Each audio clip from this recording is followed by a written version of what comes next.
So I've come to believe that every situation you're in has a heavier path and a lighter path. And every moment is a choice to take the heavier path or the lighter path. Hey, Better Together with Maria Menounos fans. It's me, Mr. Maria Menounos, sitting in for my beautiful and talented wife once again. Today we're going to figure out, Kelsey, how the heck can all us overthinkers, 90% of the world, clear out our brains to become our best selves and actually to achieve far more? I can't wait. Wouldn't you like to learn that? Oh, I would love to learn. We're going to learn that today. Yes. Yes. I can't wait. There should be no shame in admitting a mistake. After all, we really are only admitting that we are now wiser than we once were. True? Very true. And especially if you admit it's a mistake, right? Then you acknowledge, like, okay, that I did something wrong here. Right. And so now I'm wiser to not make that mistake again. Thank you, Greg, for that beautiful quote. Greg McKeown is the author of the New York Times bestseller Essentialism, The Disciplined Pursuit of Less. He's topped Amazon, Goodreads, and has been featured in the New York Times, Fast Company, Fortune, HuffPost, Politico, and Inc. magazine. Greg is amongst the most popular bloggers for the Harvard Business Review and LinkedIn's influencers group, averaging 1 million views a month. He has taught Apple, Google, Facebook, Salesforce.com, Symantec, Twitter, and Vmare. Greg was also named a young global leader by the World Economic Forum. He's here today to share his knowledge and, again, discuss his new book, which is the #1 Amazon bestseller right now. Damn. I know. Effortless is the new book, and I'm super excited to welcome him today to the show, Kelsey, because I know people probably like yelling into their phones right now to say like that's me, but yelling in their cars, yeah, right. Like it is a cluttered brain. So, Greg, thank you so much for coming here, and thank you for writing this book. And even when I'm reading how all the accolades the book's already getting, and the fact that it's a bestseller, none of that surprises me. What's the response been like? Oh, it's been just a thrilling response. My goal when I was writing the book, my personal goal was like, just don't write a rubbish book. That was my mantra. And you think I'm kidding, but I'm not kidding. I mean, that really even after your other book, though, even after you already succeeded once, especially after that. That's exactly the point. Is that because Essentialism, did well, it means that you don't have as many gatekeepers saying, well, I don't know about this next thing. And so it's a very typical thing in the publishing world that you actually, your next book, your second book is a flop because no one stopped you. And so you write a book that's twice as long as the first, and it's rushed, and it comes out immediately, and you haven't thought through it all. And so yes, this mantra was a real one for me. Like, don't write a rubbish book. Wait, be thoughtful. And so it's actually 7 years since Essentialism came out, between that and Effortless.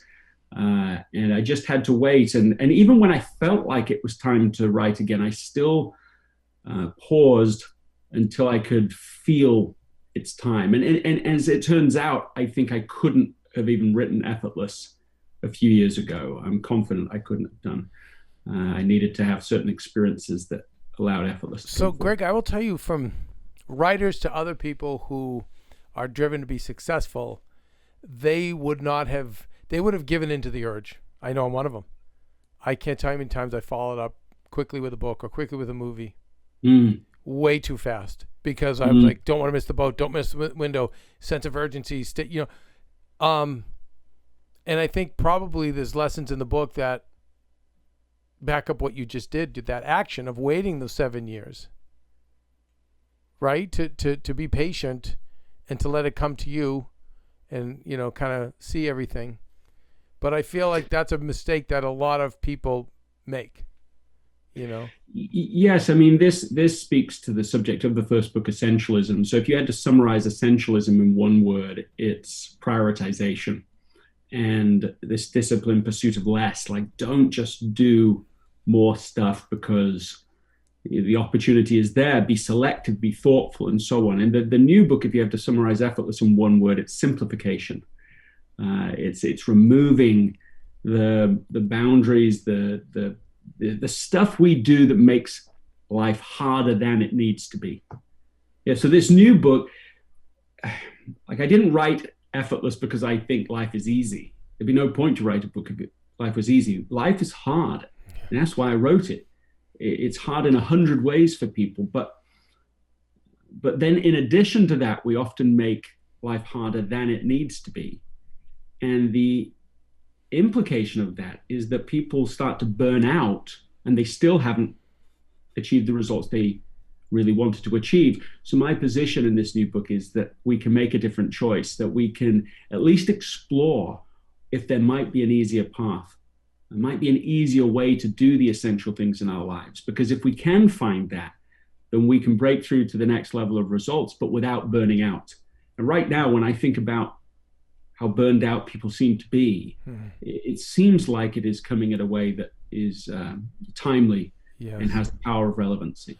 I feel like, it's funny, and this stuff I say on the show may get me into trouble, but from what I've seen, I feel like the 1% that owns these big businesses have left the major cities and gone to their farms and their beach houses, and they're on Zoom expecting their staff to work 3 times as hard for the same, if not less money.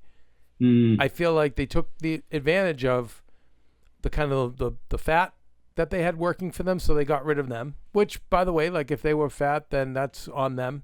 So I'm not necessarily down on that. But the good workers stayed and were expected to work 3 times for the same money. I think half of them burnt out and quit and went to live with parents, or, and what's left is this smaller group that is still trying and is like on the verge of burnout. They're, and that's so tragic to hear, burnt out before you fulfill your dreams. I know people like that. I think there's 2 kinds of people in the world right now. There are people who are burned out, and there are the people who know they are burned out. Okay. That's it. That's it. I think that it's, and it's actually an achievement to get in the second category, because if you're in the first, if you're burned out and you don't know it, which in fact is one of the things that most surprised me in my research, is that the closer you get to burnout, the less likely you are to know it, because the nature of burnout is that it clouds your judgment. And so it clouds, that judgment is impaired in your self-awareness as well. And so if you're in that first category, it's actually quite natural to say, oh, I can sense things aren't the way they need to be. And you think, well, I must not be working hard enough. So you work even harder. Yep.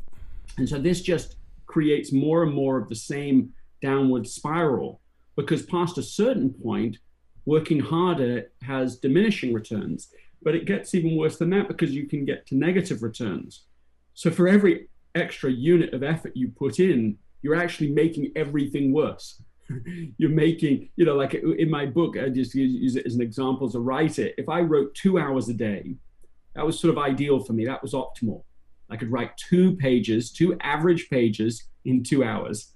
If I wrote 3 hours, it wasn't like I could write 3 average pages. Suddenly it'd be sort of 2.5. So it's diminishing returns. If I work 4, 5, 6, 7, 8, 10, whatever,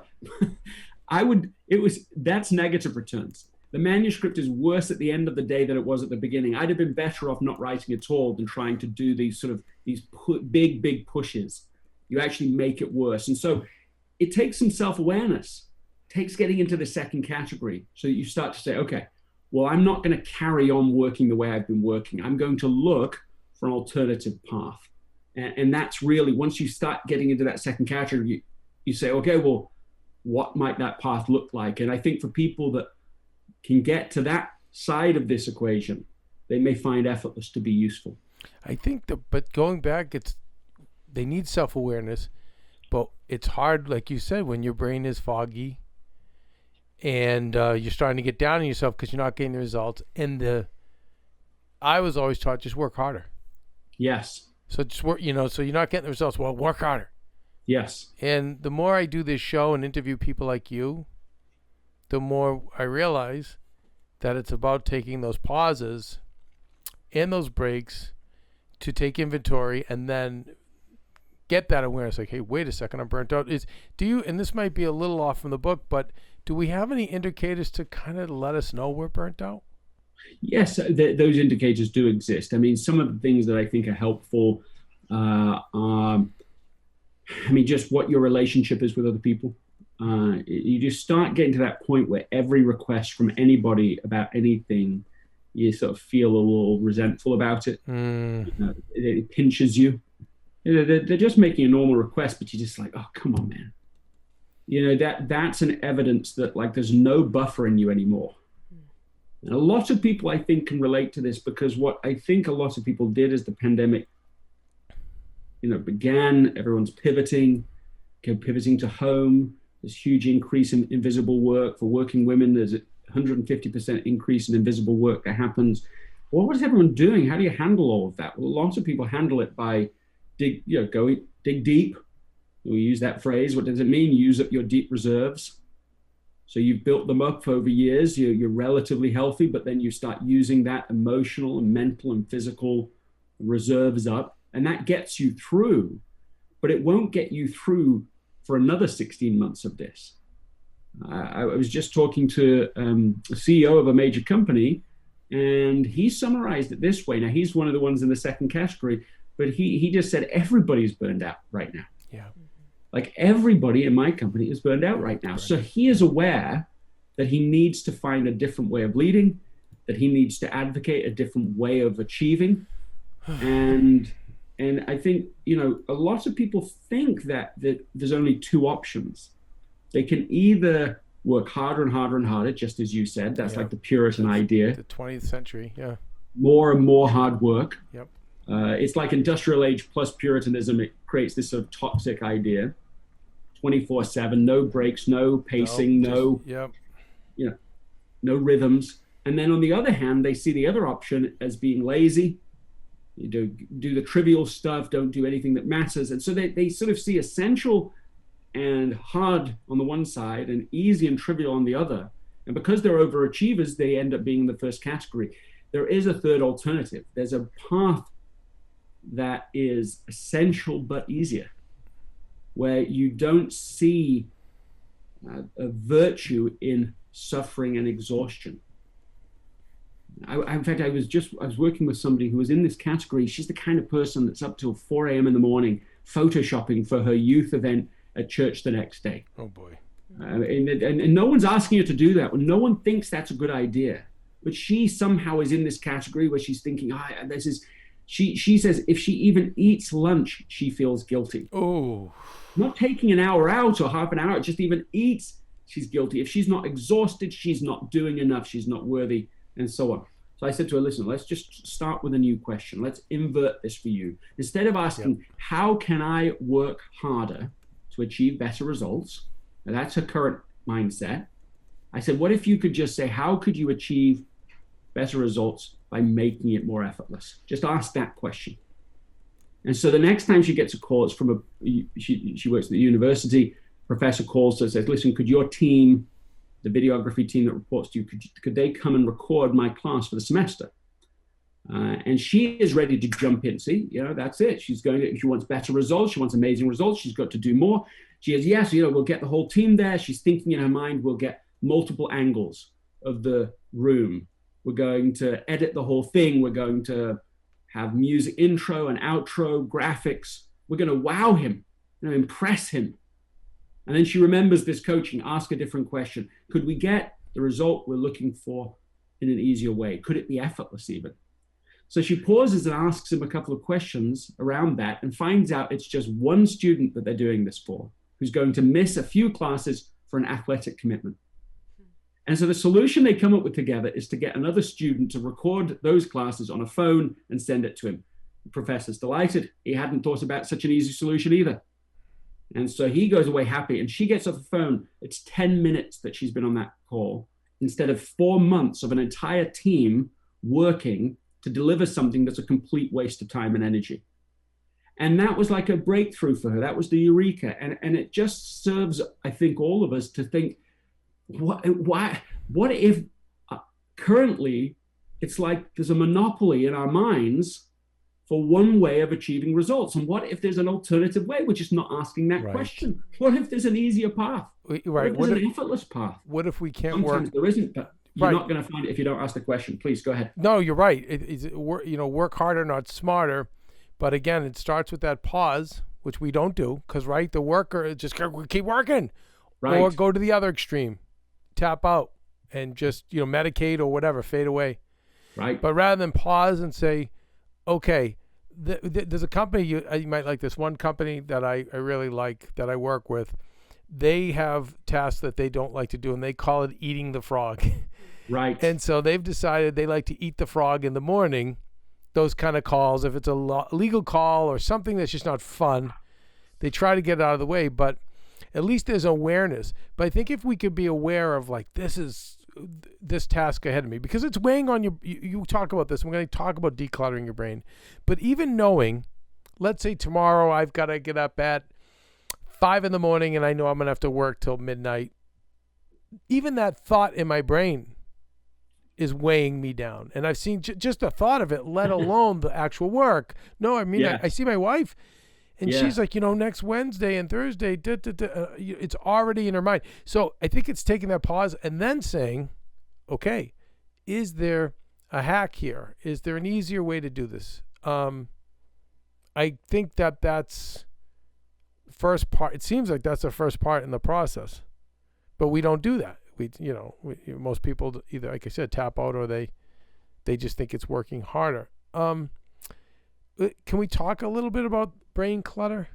Yes. I mean, let's make the connection between what you just said and this brain clutter. So, the model in Effortless is like 3 pieces, and they're related. I mean, they're sort of like 3 books. You could read them separately and still get value, but they build on each other. So it's more than just 3 parts. The first, the core concentric circle, is effortless state. What state are you in? It's the most important part of the whole process. What state do you show up in? Because the state you're in affects circle 2, which is the action you take. And then the action you take affects also the results that you're going to get. So it's state, action, and results. Effortless state will tend to produce effortless action. Effortless action will enable you to create in your life effortless results that flow to you. So the state is, there are 2, broadly speaking, 2 states you can be in. You can be in a state of suffering. That's complaining, comparing, criticizing. It's exhausting. You've got all these outdated assumptions, all these burdens. You're overthinking everything. And so you just live this burdened life, and all of that's happening before you get to the action. So this is all burdens we just carry around with us. It's like, it's not the task itself often that's overwhelming. It's all this other burden and clutter that we have. And so it operates like, it's like our minds are like a supercomputer. They're incredibly advanced. The processing power is unbelievable. But just like even, the computers that we haul around with us that are so impressive in lots of ways, but if they start to get cluttered, then they start to move slowly. You have to eventually clear off all of the, all the cookies that have been gathering and slowing down your processing speeds. And that's the same with our minds. We have a supercomputer mind, but it gets so cluttered in this, all this suffering, all this way of processing, all these grudges we hold on to. And our job is to try and simplify all of that, to declutter all of that, so that we can be mentally at rest, physically at ease, emotionally at peace. We can just be at ease in this moment and focus on what is important. So this is all before you get to the task. It's an interesting thing, and it's not something people often think about, if they're saying, well, I want to make the task easier, you think specifically about the task. But for a lot of us, we're carrying a lot of burden around. I was talking to somebody recently, it was Tim Ferriss on his podcast. Mm-hmm. And I said, okay, so what percentage of your mental energy have you used up by holding on to, like, let's say, grudges and being angry?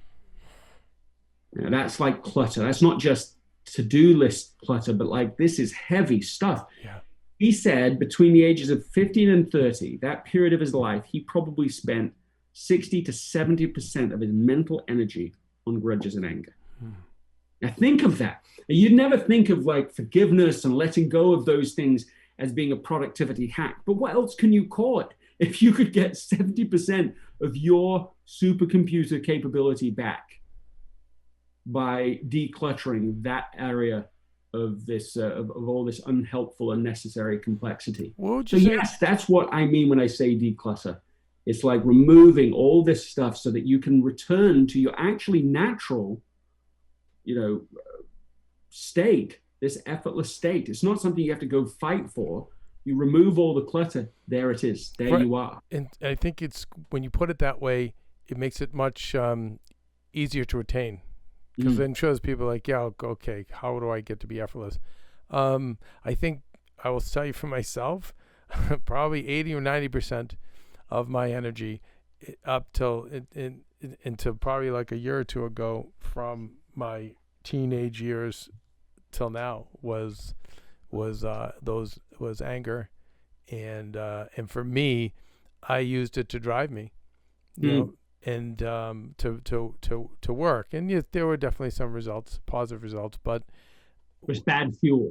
Yes, bad fuel. Yeah, it really is. It's bad fuel. I love that. You're right. It's bad fuel, because I still have a lot of younger people who say to me, that's what drives me.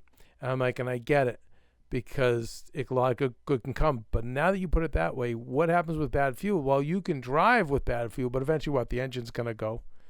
Things are going to happen. And I have found that I'm getting lighter. And because of you, thanks to you for the gift of Effortless, I'm getting more effortless because I, during this pandemic, have found ways to let go of all of that through empathy, forgiveness, not reconciliation necessarily, but empathy and forgiveness. And I'm glad you said that, because I think there's a lot of us, I mean, man, right now, and that's why, like I always say, just avoid the news, because that's gonna only add, to those things that they don't serve you. And I don't think they're serving your brain. There's so much to riff on there. I mean, the first thing, I'll start with the last thing you said first. Just turn the news way down. I got to a point where I could express something clearly about the media. And I'm a journalism undergrad, so it's not like I'm not interested in journalism, but I just suddenly realized, like, I don't want to be used anymore. So much of the media is using me, riling me up to be emotional about this issue or that issue. It's not actually serving. It doesn't get me to be more compassionate. It doesn't get me to serve in my community. It doesn't get me to be better to my family, to my employees, to my team. It just gets you riled up. It's just contention that gets you to click, that gets to serve the short-term agenda, talk about bad fuel again. So I think that's one thing. Just turn it way down. What percentage of your life do you want to give to these people? Now, the second thing that you talked about there was this 80 to 90%. I mean, that's amazing, right? To me, that's a huge statement that you made. And this idea that by forgiving but not necessarily reconciling, that's important too, because the reconciling can often be, that takes somebody else, and you can't wait around for that. Somebody else needs to be a part of the conversation. And you could be inviting more toxicity in to clutter your brain up. You could. With that, There's this amazing story. I just had him on the What's Essential podcast, right? So I launched the podcast a few months ago, and I have on Chris Williams. Well, actually, I don't think the episode's out yet, but I've interviewed him now. He is the author of a book called Let It Go, and his story is unbelievable. He was just driving with his wife, unborn child, family, all of his kids other than one who was friend's house or church or something. and gets hit broadside by a drunk teenage driver, kills his wife, unborn child, two of his children in the back car, and injures the last. He is, of course, totally wrecked. But here's the thing, is in the midst of it, and I couldn't believe he used this language, because in the devastating experience of my life, I had the same experience, the same moment. Not quite as dramatic, of course, as his, but the language is exactly the same. What he said is, sitting in the wreckage of the car, I realized I had two paths. That's amazing, because that's exactly what I've learned from, we'll get to it maybe. But he said the one path isn't like, oh, this is going to be it's not like there's no grieving in one path, but there's a path of healing. And then there's this path of like just taking this awful, awful situation and making it even worse. So there's no healing possible, and you're just wrecked for the rest of your life, right? And your son can't heal; he needs to get through that. What about the other son who's suddenly got his life wrecked? There's nothing left of you if you take that path. And so he just had a choice, and he chose in the moment to forgive, not because he wasn't going to grieve, not because he wasn't hurt, but because he didn't want to add, in addition to that agony, a second agony that would lead him to be in suffering. And then that's what's so profound about that moment. And so when he was interviewed, even a few days later, somehow, I don't know what the circumstances were, but the media were asking about it, just local news story. He said, look, the one thing I want everyone to do was right before Valentine's Day, I just want everyone just to go forgive someone, do some act of service, do something in the name of this. And it just turned into this like movement. He had thousands of people all over the world reaching out to him. You see, that's the power of it, is that the circumstance, he couldn't change anything about it, but he could choose his response to it, and he could choose this lighter path. And so I've come to believe that every situation you're in has a heavier path and a lighter path. And every moment is a choice to take the heavier path or the lighter path. And that, you've just borne that out as well. Like, how quickly do we want to take the lighter path? We don't forgive for the other person. And that's a nice advantage perhaps, but we don't forgive for them. We forgive so that we can be free. We got to, here's a way of putting this that I found so helpful. It's like a spin-off of Clayton Christensen's question that he always used to ask. He said, the Harvard professor used to say, what am I hiring this product or service to do? I'm hiring it for what? Not for the product, not for the service, for some benefit. What am I hiring it to do? I think we can do this with the grudges that we hold on to that clutter not only our mind, but our hearts so much. We can just say, what am I hiring this grudge to do? And once we ask that question, we can perform a job evaluation. Well, I'm hiring this grudge to make me feel powerful. I'm one up. I won't let this go until this person, well, what? Until they say they're sorry, until they show full compensate me for the damage that was done, until they, what? I don't know. We hold on to it. We think it gives us power. And then if we do a job performance, does it make us powerful? No, it makes us enormously vulnerable. Leaves us distrusting of everybody around us. Maybe we do it to get sympathy. That's that we hire grudges to give us sympathy. But if we pay more attention and do a job evaluation, we find it doesn't really produce sympathy, very temporary sympathy in people. And that's why we have to keep finding new people to tell the story to. And so on. You find that grudges do not perform their job well. It's time to fire them. Hire them slow, fire them fast, because they're using us, depleting us, and of course, cluttering our minds, making it harder to get to the work that we really came here to do. God, so well put. I think when it comes to those two paths, the problem is, Greg, is that people don't stop and realize they have a choice or that they need to take the time to make that choice. We just react, I think, and most people are just kind of reacting through life. And then not taking those moments to say, wait, I've got two paths. I love that. I've got a light path and I've got a heavy path. And what's the one I'm going to take?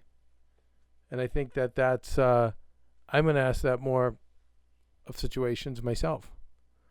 You know, I mean, God, like I even had a run-in the other day. I had a glass guy here, and I was telling Kelsey about this guy.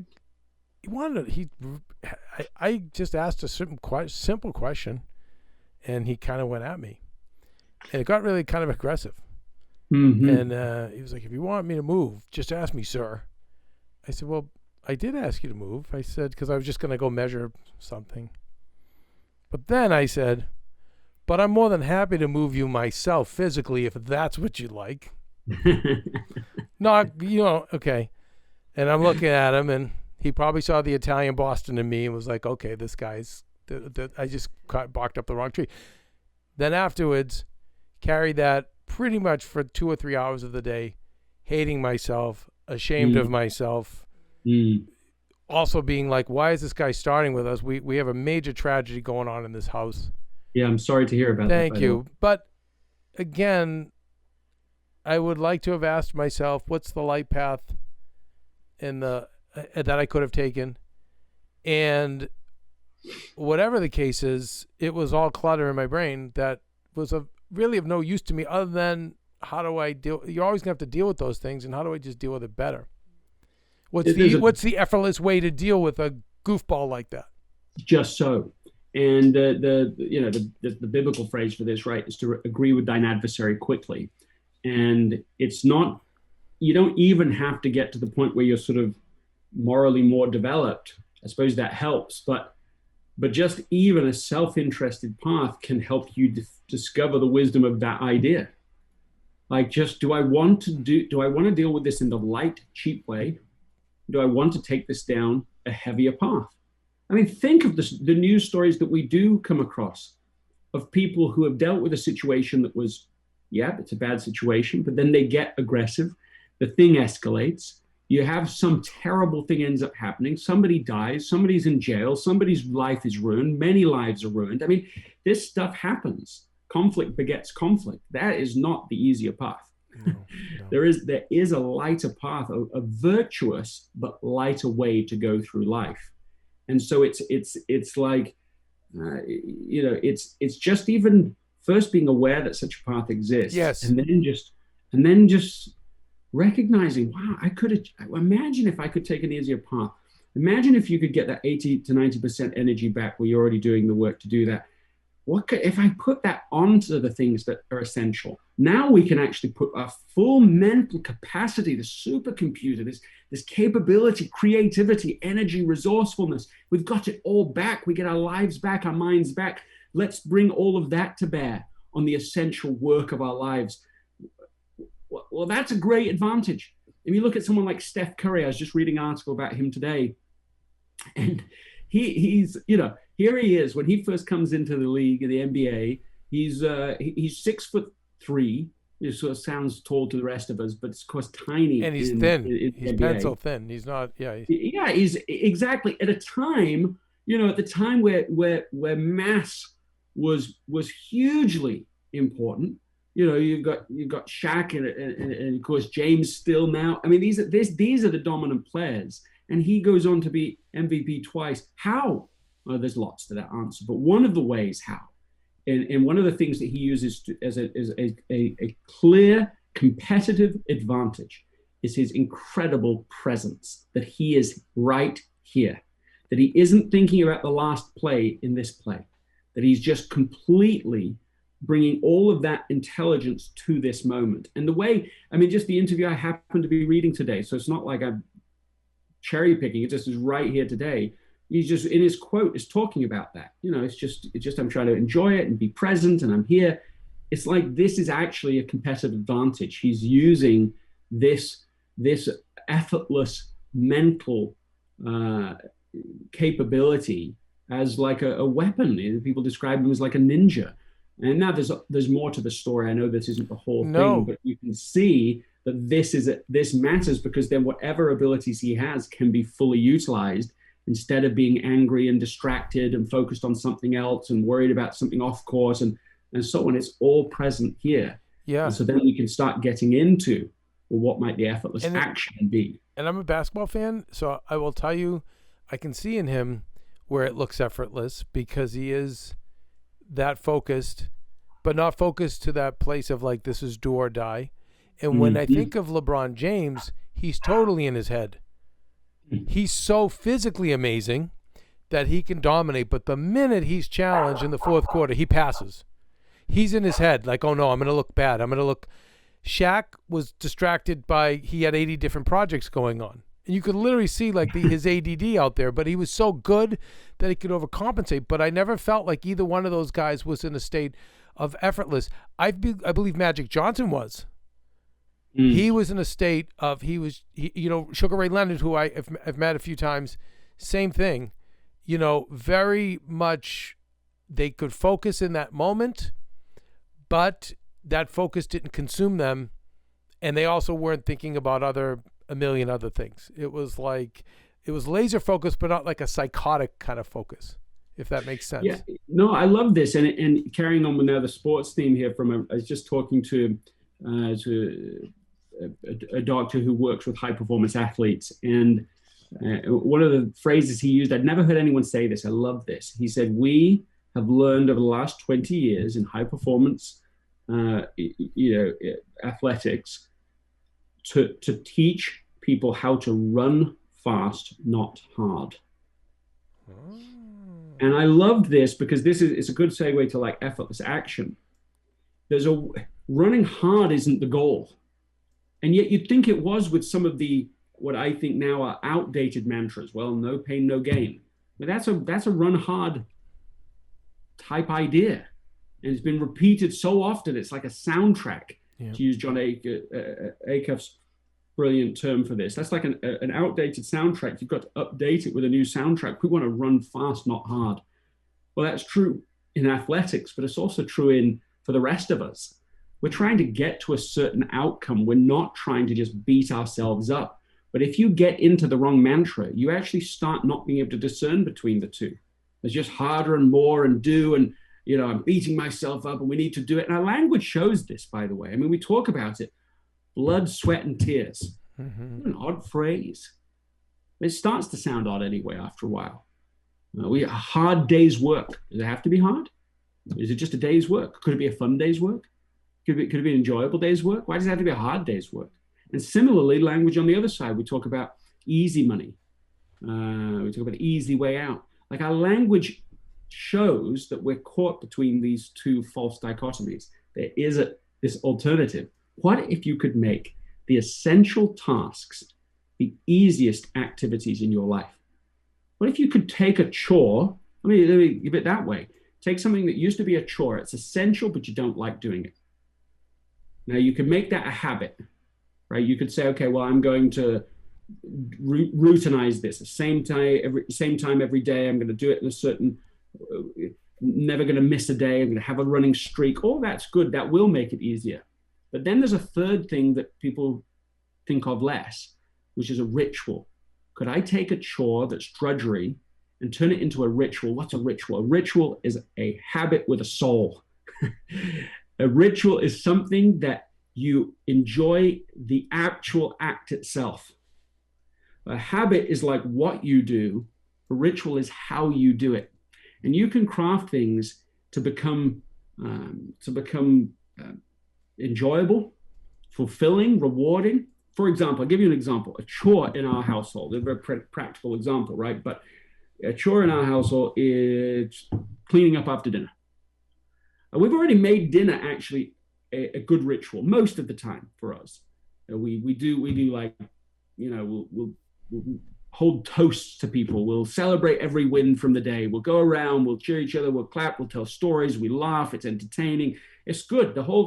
Not always, sometimes it's a disaster, of course, but plenty of times it works. But after dinner, cleaning up, that's the worst, right? My children, I got 4 children. They're all basically teenagers now.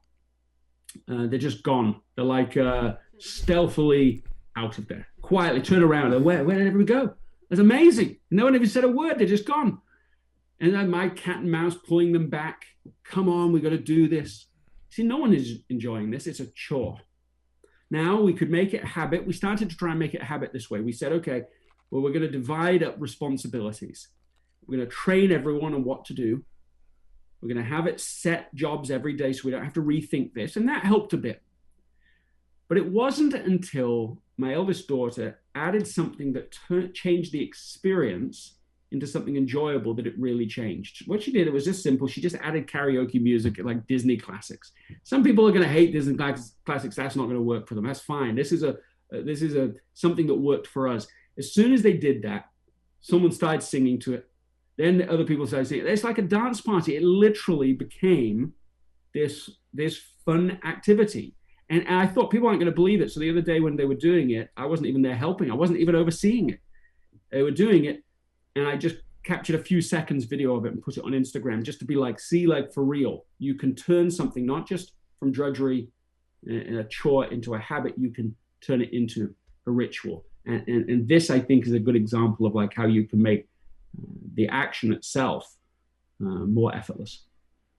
For 2 decades, I've had to get up and clean dog poop. And, I've made it as best I can into a ritual. I have fun with the dogs, and it's like I'm looking forward to, I look forward to doing it. I feel like it's humbling in a way, and it grounds me. And then, it's kind of cool. Like, hey, we're ready to start the day, get in the shower, and I don't know, but I like that. I think Kelsey and I were talking about this. I've had some pretty miserable jobs. I worked in the carnival business for years, selling food, and that meant a lot of travel, a lot of heavy lifting, and working with ex-cons and junkies. But I said to Kelsey, we at some point, I just turned it into an adventure. I'm like, we're going to Lollapalooza in New York. Now we're going to go down to some rib cook-off, I don't know, in Pennsylvania. Now we're going to we're down to Florida, Alligator Alley and that's how I started looking at it. And then it wasn't so bad, Yeah, and I love that idea of switching it to an adventure, because then the work you can find a game in it. Something that we did in our family and is, travel was something I didn't love doing. It was part of my work. I do keynotes at conferences, but it was really family unfriendly. And that was like the least good thing about it. And so we say, okay, well, what if I could maybe take one of the children with me whenever I travel? We did that about 80% of the time before COVID, and of course travel just changed. But what happened with that is that I thought it would be good for the children. It was more of me investing in them, well, they'll come with me. But what I didn't realize is that it made the whole thing a ritual for me too. I mean, instead of just, okay, chore, I'm going to get in the car, go to the airport, go to the flight, hotel, repeat on the way back. Everything became an adventure. Wherever you are, they were noticing, they were experiencing, and so they would help me to be present and experience it. So if you're going to go to a restaurant, find something fun, find something interesting, have an experience, have an adventure. If we've got a few hours before the flight, let's see what museum there is in the area, and let's go and do something together. And so we've been to all sorts of children's museums and art museums, and before this, sometimes I couldn't even tell you where I'd been. Wouldn't even know what city I'd been in, because you're just there and the whole thing's just flowing for you. Yeah, I think in the book, don't you talk about finding ways to associate these things? Aren't there techniques you offer about associating these things with positive ways? So we're not looking at it like eat the frog. We're not looking at it as something negative. Yeah, I mean, I think that one of the things that we're sort of circling here is just the idea that the simple idea of pairing essential things with enjoyable things. Yes. If you can take something that to you is essential, the cleaning up after dinner, right? It's an essential thing. It's a practical thing. And if you compare it with something that is enjoyable for you, that you're going to do anyway, that you're looking forward to doing, you can start to create something, construct something that actually fuels you in a positive way. And so, I mean, I don't know, you're talking about the dogs and cleaning up after the dogs, and maybe you're happy with where you are. It sounds like it's a habit for sure. But I wonder, I mean, is there a podcast that you only listen to, you love listening to? That's your maybe time. Maybe that's the only time you should listen to it, is when you're doing that. Yeah. So that you say, look, this is a thing. I'm looking forward to this moment in my day, this quiet of the day, but also this investment. I know someone who wants to run on a treadmill. I mean, I do not care for running on treadmills. But he's willing to do that, but he wants to make it funner and carry through and be consistent. So that's what he does. That's what made me think of it, a podcast that he loves to listen to. It's the only time he's allowed to listen to it now, is if he's on the treadmill running. And of course, that makes him more consistent, and he gets all the cumulative advantage of being consistent to it. And that's really sort of the argument here, is that if you can make the essential things the easiest things, then your chance of doing them goes up considerably. Yeah. Doing them consistently instead of this just occasionally intermittent execution. Most people can do something once in a while, but then you're like starting back to the beginning. But lots of people want to write a book. The question is can you work on it every day consistently? Well, one way to do that more consistently is to make it more enjoyable, to make it easier. Another way to make it easier is to set a pace that's effortless. So I mentioned that already. For me, with writing, it's 2 pages a day, 2 average pages a day. You don't have to do more than that. Anyone who writes 2 average pages a day consistently can end up writing anything they want. Anything's open to them. They can write books, no problem. It's actually extremely fast writing, is 2 average pages a day. But what people have in their minds is that they think, oh my goodness, if I've got to write the big novel, if I've got to write the book, the bestseller, they think, oh, I've got to write in it. I've got 12 hours a day, and that's impossible. And it's overwhelmed before they start it. And maybe they did it one day, 12 hours. They can't sustain it day 2. So they're out before they've barely begun. So what I've found helpful, no matter what the goal is to have not just a lower bound, right? Like for me, maybe it's like you open the document and write 100 words. Maybe that's the lower bound. But the higher bound, having an upper bound is more counterintuitive.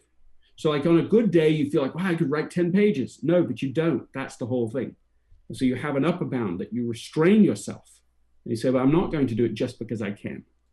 And that means that you maintain your health and your appetite for day 2. Maybe day 2, you're not feeling into it as much, but you go, well, but it's only, it's just, I'm going to do 2 pages. I'm not going to do more than that. When I get to, I'm done. And with writing, could you all, instead of doing pages, because let's say you're doing the screenplay, let's say you're doing your journal, could you say, I'm going to do 2 hours? Because I think early in the conversation you said. Exactly. So you can do it number of words, you could do number of pages, you could be time allotment. Journal specifically, I have a little experience with that. 10 plus years ago, I just decided, okay, I want to write a journal every day. I'd written it intermittently, effectively my whole life. And I just don't want to miss a day anymore. I just want to get to the point where I just never miss. And so I said, okay, lower bound, 1 sentence. Never more than 1 sentence. Never less than 1 sentence, excuse me. Never more than 5 sentences. Now that's the key. That's the big breakthrough, is that the temptation when people start writing their journals, they just write 2-3 pages. It takes them an hour. It takes them 2 hours. It's a veritable essay. Well, day 2, even literally day 2, they're like, I'm out. It's just too much. Day 3, they're going to make up for day 2. It's like they feel bad, feel a little discouraged with it. No more than 5 sentences a day. No matter how late it is, you write 1 sentence, no more than 5, until this thing is just fluid, until you never miss. And I'm pretty sure that I have not missed a day now in 10 years. All right, you guys, that wraps up part 1 of our amazing episode with Greg. Stick around tomorrow. We have part 2 for you, and it's another good one. So make sure you tune in and get more of Greg's life hacks, his lessons, and all of his tools and tips so you can be effortless. All right, you guys, stay tuned.